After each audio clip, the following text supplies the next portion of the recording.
వచనంలో ఎవరంటండి? లాజరు అని ఒక దరిద్రుడుండును. వాడు కురుపులతో నిండినవాడై ఇంటి వాకిట పడి ఎక్కడ ఉన్నాడంట?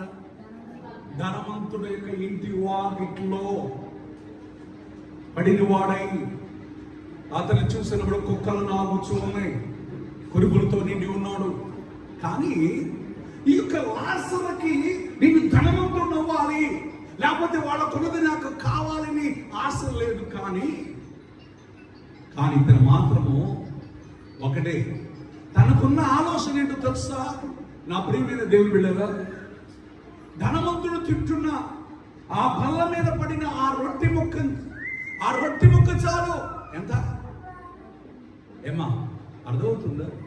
ఆ రొట్టె ముక్క తిని నా కడుపు నింపుకోవాలనుకున్నాడే, కానీ వాడు తినేది నాకు కావాలని అనుకున్నవాడు కాదు.